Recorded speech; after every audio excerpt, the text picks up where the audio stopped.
Dear Patriots, before the news starts, please subscribe to our patriotic channel by clicking the subscribe button. Give us a thumbs up to this video. Don't forget to leave your opinion below in the comments section. Share the news on Facebook and Twitter so you friends see it. Thank you. Shock attack. Nikki Haley just said the 3 words North Korea was praying she wouldn't say. U.S. Ambassador to the UN Nikki Haley urged the UN to exhaust all diplomatic actions for North Korea before it is too late at an emergency meeting of the UN Security Council on Monday. The talks come in wake of North Korea's 6th nuclear test over the weekend. Pyongyang claims that the test was of an advanced hydrogen bomb, which could be used on long-range missiles. Haley pointed out decades of diplomatic failures in North Korea, saying that enough is enough. 24 years of half measures and failed talks is enough. President Trump tweeted that stopping trade with all of North Korea's trading partners is an option he is considering. That would include China. Haley backed up the president's threat, saying, "The U.S. will look at every country that does business with North Korea as giving aid." Haley said that North Korea seems to be begging for a war and noted that although the U.S. does not want war, our country's patience is not unlimited. Nikki Haley is not playing games, and she is making sure the entire international community knows she means business in North Korea. "We are lucky to have such a strong and forceful woman representing the U.S. on the world stage." Share this out if you support Nikki Haley. HT The Independent.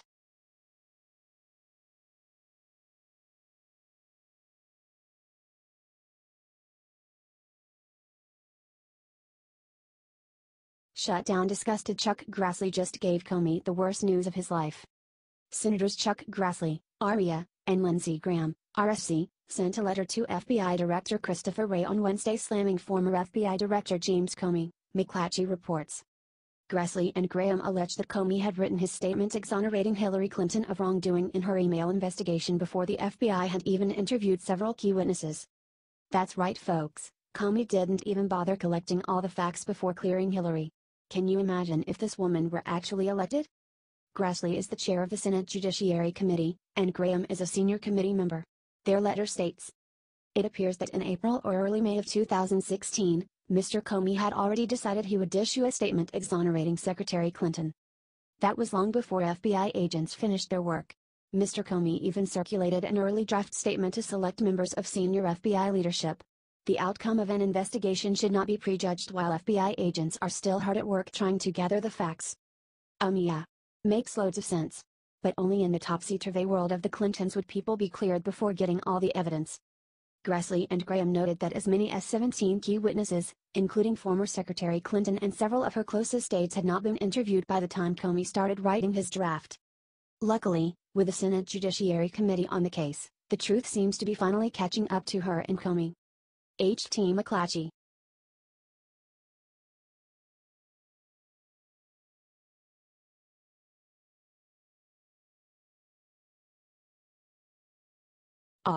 Barron Trump is about to get an incredible surprise at the White House very soon.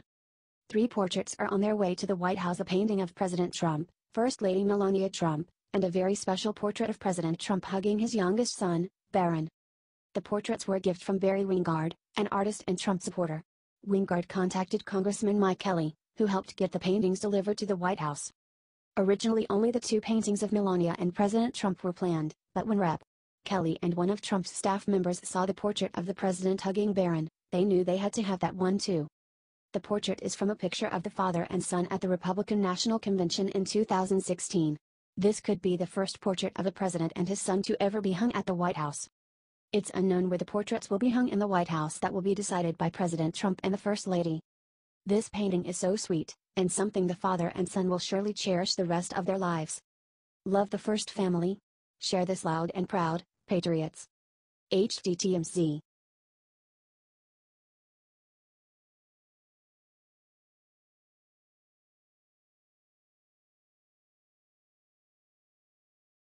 Brilliant.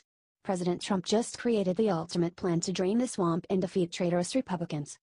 President Trump will reportedly be ending the DACA program that the Obama administration unlawfully put in place.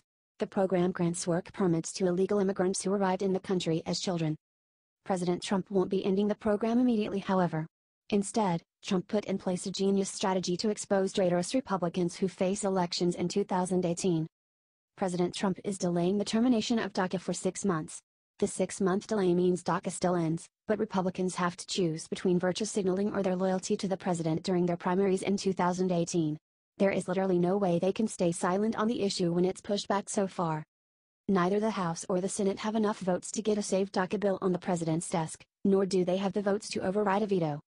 By pushing the termination of the program back 6 months, Trump is forcing GOP hypocrites to expose themselves right as people start paying attention to the elections in their state. The DACA program will end in April, only a month before May, which is when most primaries are held. There is no way the issue won't come up during debates, town halls and press conferences. Every single Republican in Congress railed against Obama when he made this unconstitutional move. Now we will see who really meant it.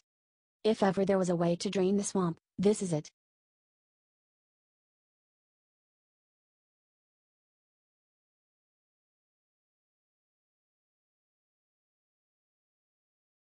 Unbelievable. Antifa just did something sick to help North Korea just because they hate Trump. We were also very wrong, folks. Most everyone thought that Antifa had hit their lowest low when they ran around attacking the elderly and burning family cars. Nope. Now these lunatics have found an all-new ally in their resistance of President Trump, which shows just how insane their ideas really are. Antifa is defending Kim Jong-un's fascist regime and saying Donald Trump is the real problem. So let's get to the meat of this whole thing. You have two major Antifa organizations, Refuse Fascism and Worker World Party, who both hate the president. They hate him so much that after the August 5 UN Security Council meeting where more sanctions were put on North Korea, the two groups united to defend their fascist heroes. Refuse Fascism, for example, described the event as the largest military power in the world bullying a small, isolated country and terrorizing the people of that entire region. They also claimed that the US was using a playbook of demonization against the defenseless Kim Jong-un. Totally untrue. The Workers' World Party is just as bad.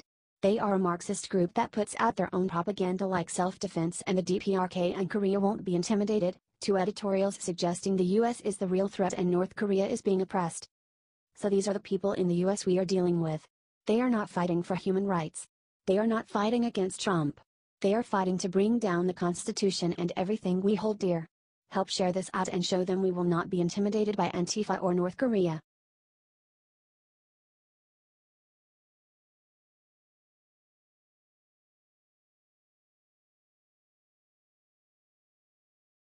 IT's on. James Mattis just put the fear of God in North Korea with two terrifying words.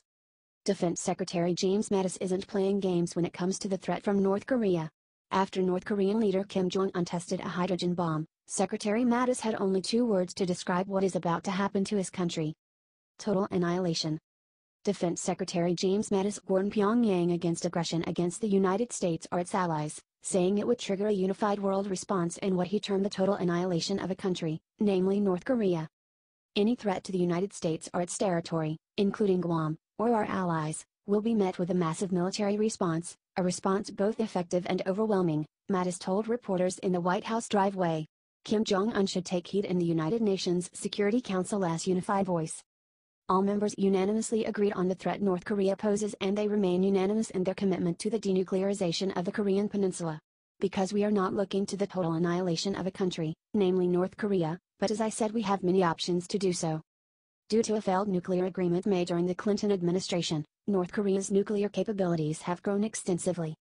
North Korea advanced its program throughout the Bush and Obama administrations, bringing the U.S. to the risky situation it now faces.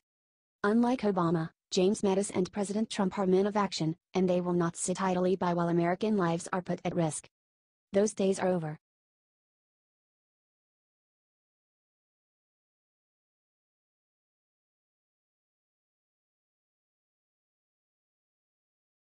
Journalists won't sleep tonight after seeing what Trump is about to do this Tuesday. According to Politico, President Trump will end the Obama-era program that granted work permits to undocumented immigrants under the DACA program. Trump is fulfilling his promises. The administration has worked tirelessly to scrap the program despite the opposition from the Republicans in the House and Senate. According to two sources inside the White House, Trump has been deliberating on the decision for the past couple of months. It was Jeff Sessions that finally convinced him to terminate the program and put in the hands of Congress. The president is expected to make the announcement on Tuesday. Speaker Paul Ryan has already been told. Florida Senator Marco Rubio said that Congress needs to protect the Dreamers.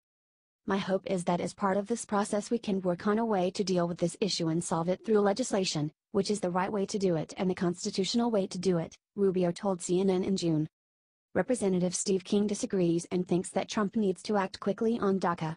He has expressed frustration on Sunday that it hasn't gone into effect yet. Let's show our president our support. Share this if you think it's time to end Obama's legacy and to establish the rule of law in this country once again.